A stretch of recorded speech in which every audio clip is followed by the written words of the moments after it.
Hello everyone, আসসালামু আলাইকুম। SSC BCS studies ভাইয়া এক্সামের সময় তো মাথায় ফাঁকা হয়ে যায়। ভাই এক্সাম হলে বসলাম, এরপরে মাথা একদম খালি। কি লিখতে আসি, কি প্রশ্ন, কি বলছিলাম ভাইয়া কিছুই মনে থাকে না। এত কনফিউজড লাগে, এত ভয়ে সব ভুলে গেছি ভাইয়া। বাট এই যদি তোমার সমস্যা হয়ে থাকে তাহলে আজকের এই টপিকটা তোমার জন্য। টপিকটা কি? এক্সামে মাথা ফাঁকা হয়ে যদি তোমার যায় তাইলে যে ৫টা টেকনিক আমি ফলো করতাম বা তুমি ফলো করলে সবচেয়ে ভালো হয়। ৫টা টেকনিক কি? প্রথম টেকনিক ব্রেইন ডাম্প টেকনিক। এটা আসলে অনেক হেল্পফুল। আমি এটা পার্সোনালি অনেক বেশি করতাম।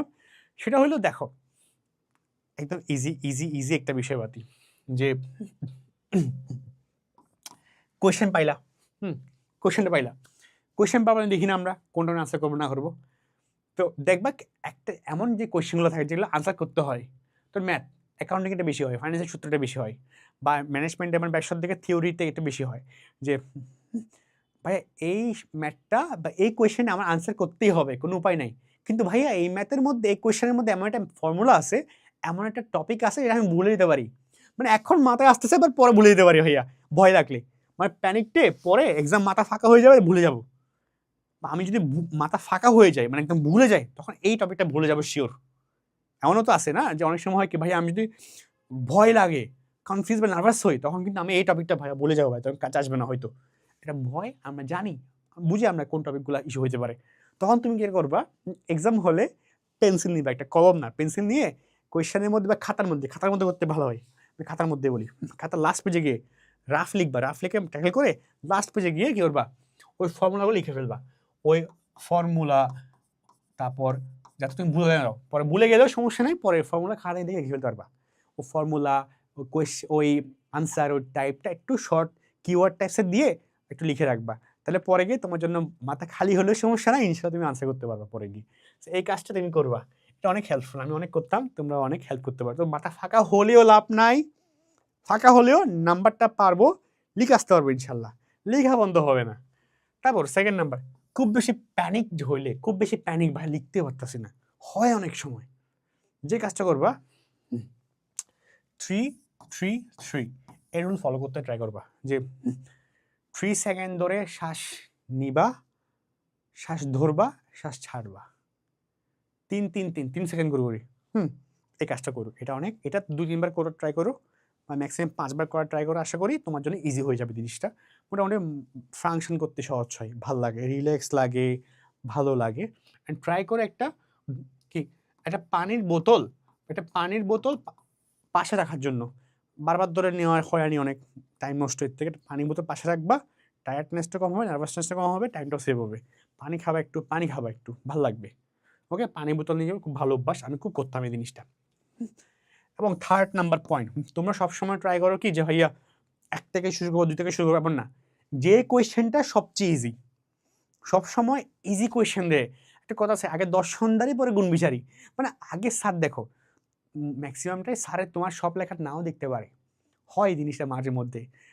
বিষয়টা বলার ইলিগাল হচ্ছে কিনা আমি জানি না, I am sorry for that. But শুরুর দিকে যে কোয়েশ্চেনগুলো তুমি লিখবা, ওই কোয়েশ্চেনগুলা যত মানে যে কোয়েশ্চেন তুমি সবচেয়ে বেশি পারো, যে কোয়েশ্চেন লিখলে তুমি অনেক ইনফরমেশন, অনেক তথ্য অনেক ভালোভাবে লিখে দিয়ে আসবা, এবং যে ম্যাথটা অনেক ভালো হবে, এই কোয়েশ্চেনগুলো তুমি সবার আগে করবা। তোমার ইজি সেগুলা, ইজি দিয়ে সবসময় আগে শুরু করো, খুব ভালো জিনিসটা, ইজি দিয়ে আগে শুরু করো। এটা কিন্তু তোমাকে প্যানিকনেস কমাবে, টাইম সেভ করবে, কনফিডেন্স দিবে, একদম স্ট্রং একটা কনফিডেন্স দিবে। এটা কিন্তু তোমার এটা আসবে না, তখন হয়তো মাথা খালি হবে না, তুমি ইনশাল্লাহ ভালো পারবে, আর তোমার টাইমটাও সেভ হবে ইনশাল্লাহ। তারপর এটা হলো এতটুকু এক্সাম হল টেকনিক্স। এবার হইলো বাসায় থাকলে তুমি কি করতে পারো। বাসায় থাকাকালীন এক্সামের হলে যাওয়ার আগে এমন কি করতে পারো যা করলে তোমার এই কাজটা আর হবে না। একটা হলো দেখো 80-20 রুল। মানে দেখো, আমাদের এই মাথা খালি হয় কেন? ভয়ে হইতে পারে, না পারার কারণে হইতে পারে, আটকে গেলে হইতে পারে। সো আটকে না যাওয়ার জন্য একটা কাম আছে, মাথা রাখবা। এটা উল্টো এটা না, এটা পুরো ভিডিও হইতে পারে, এটা শর্ট জাস্ট বলি। মাথা রাখবা 20% টপিক থেকে 80% কোয়েশ্চেন আসে। তুমি যেগুলো পড়তেছো না, অ্যাকাউন্টিং, ফাইন্যান্স, বাংলা, ইংরেজি, গণিত, যা হোক না কেন, ব্যবসাদ্য, হ্যাঁ, কি শিক্ষা বা সাধারণ বিজ্ঞান হইতে পারে, মাথায় রাখবা 20% টপিক থেকে 20% জায়গা থেকে 80% কোয়েশ্চেন হয় কিন্তু, রাইট? তুমি যদি 20% রিভিশন দেওয়ার সময়, বাসায় পড়ার সময় ওই 20%টা সিলেক্ট করতে পারো এবং 20% তুমি যদি ঠিকমতো পড়তে পারো, রিভিশন দিতে পারো, ভালো পড়ে যেতে পারো, তোমার 80% কোয়েশ্চেন যেখান থেকে ওটা আমি পারবা ইনশাল্লাহ।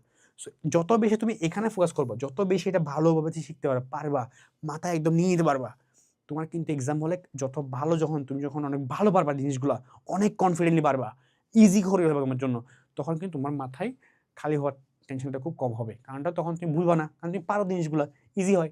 কারণ তোমাদের কেন ভুলে যাও, কেন প্যানিক হয়, কারণ তুমি অনেক কিছু পড়ে যাও, সেখান থেকে প্রশ্ন আসে না। এখন তুমি যদি 20% সিলেক্ট করতে পারো, সেখান থেকে কোয়েশ্চেন আসে, তোমার জন্য ভালো না? সো তুমি যদি চাও যে না ভাইয়া আপনি আমার জন্য একটা চ্যাপ্টার ভিত্তিক হিসাব বিজ্ঞান, ব্যবসা উদ্যোগ এবং ফাইন্যান্সের উপরে চ্যাপ্টার ভিত্তিক মানে একটা অ্যানালাইসিস সিরিজ বের করে দেন, chapter analysis series for SSC, তাহলে কমেন্টে জানাও, আমি ইনশাল্লাহ প্রতিটা সাবজেক্ট বেস চ্যাপ্টার বেস করার ট্রাই করবো। এই 20%-এর উপর কাজ করতে পারি। সো রিভিশন দেওয়ার সময় 20%কে মাথায় রাখবা, তাহলে সব পড়তে হবে না, এগুলো পড়লে ইনশাল্লাহ হয়ে যাবে বা পরীক্ষার এক সময়ে। এবং 5th one, fake number hacks. এখানে আমি খুব বেশি করতাম, মানে এক্সামের আগে যখন কনফিডেন্ট কম লাগতো, মনে হচ্ছে না আরে ভাই কনফিডেন্ট, কারণ এই যে মাথা খালি হয় ভয়ের কারণে, কনফিডেন্ট না থাকার কারণে, উইক লাগার কারণে, ভীতু লাগার কারণে, নার্ভাস লাগার কারণে, এগুলোর কারণে একটা ওয়ে আছে। তুমি জানো, তুমি কিছু কিছু মডেল টেস্ট যেগুলো তুমি জানো, এখানে তুমি পরীক্ষা দিলে, এই মডেল টেস্টে পরীক্ষা দিলে দেখো না, গাইড বইয়ে বা র্যান্ডমলি বই বা আমাদের যে কোর্স আছে না, কোর্সের মধ্যে এক্সাম আছে, এখানে কিছু কিছু এক্সাম অনেক ইজি দেখবা। তো তুমি জানো এই টপিকের উপরে এইটারও ফুল এক্সাম দিলে তোমার কি, তুমি ফুল নাম্বার পাবা, মানে ফুল নাম্বার, কোয়েশ্চেন ইজি। তো ব্রেনকে শিখতে যে আচ্ছা এটা দিয়ে দিই, দিয়ে দেখি কত ভাই দেখি, দেখবা তুমি দিয়ে অনেক নাম্বার পাচ্ছ, 30-এ 30, 20-এ 20, 60-এ 60, 70-এ 70, ফুল নাম্বার পাচ্ছ, মানে তুমি জানো সেটা তুমি অনেকবার পড়ছো তাই পাচ্ছ। হ্যাঁ, এই ধরনের এক্সামগুলো দিয়ে নিজেকে যখন ফুল নাম্বার পাবা, তখন একটা মোটিভেট কাজ, না না আমি পাইছি, না আমি পাইছি, তখন ব্রেন এটা সিগন্যাল পাচ্ছে আর কত পারে, ওরে ভয় দেখায় লাভ নাই। সেটা ফেক নাম্বার ট্রিক তুমি অ্যাপ্লাই করতে পারো, যে না এক্সামের এক সময়ে ইজি কোয়েশ্চেনের উপরে এক্সাম দিয়ে ফুল নাম্বার তুলো, তোমার কোনো হেল্প করে এই জিনিসটা।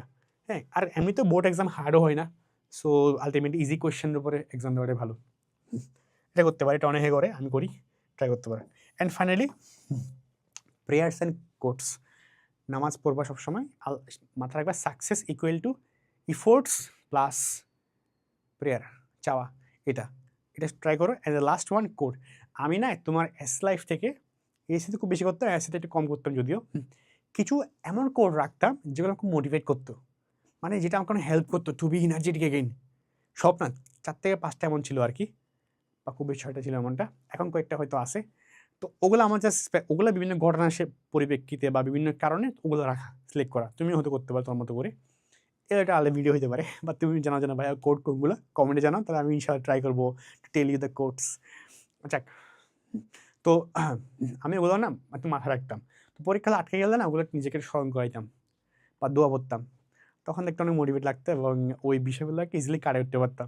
বা আমি পরীক্ষার সময় ভুলে গেলে কিওয়ার্ড, একটা বোনাস টিপ বলি, কিওয়ার্ড যখন কোনো কিছু ভুলে যাও, তখন ব্রেনকে ফোকাস করবো, যে না প্রেশার দিবে, না ও যেটা ভুলে যাচ্ছ, যেটা পারতো না, সেটা এটা কিওয়ার্ড মিলাতে না, সেটা যদি পড়ছো কোনো সময়, রাইট, সেটা কোনটা ছিল, সেটা কী ছিল, কিওয়ার্ড মিলাই আনসারটা বের করার জন্য। হ্যাঁ, সেটা ট্রাই করতে পারো। সো হোপফুলি এই টেকনিকগুলো তোমাকে এক্সাম হলে যখন মাথা খালি হয়ে যায়, একদম নাই হয়ে যায়, প্যানিকড হয়ে যায়, নার্ভাস হয়ে যাও, পারো না কিছু, তখন এই টেকনিকগুলো তোমাকে ডেফিনেটলি ইনশাআল্লাহ অনেক হেল্প করবে। সো এটাই আজকে ভিডিও, এই পর্যন্তই। হোপফুলি এই সবগুলা ভিডিও তোমার, এই টপিকগুলা, তোমার স্টেপগুলো তোমার ভালো লাগছে, কমেন্টে জানাও কত তোমাকে হেল্প করতেছে এগুলা, এবং সামনে কোনো টপিকের ভিডিও লাগে কমেন্টে জানাও। দেখা হচ্ছে পরবর্তী কোনো ভিডিওতে। ও হ্যাঁ, কমেন্টে আমি কোর্সের, আমাদের একাডেমিক অ্যাডমিশন কোর্সের ডেসক্রিপশন লিঙ্ক দিয়ে দিছি, ডেসক্রিপশনে চেক করতে পারো, এই আর কি। দেখা হচ্ছে পরবর্তী কোনো ভিডিওতে। আল্লাহ হাফেজ, আসসালামু আলাইকুম।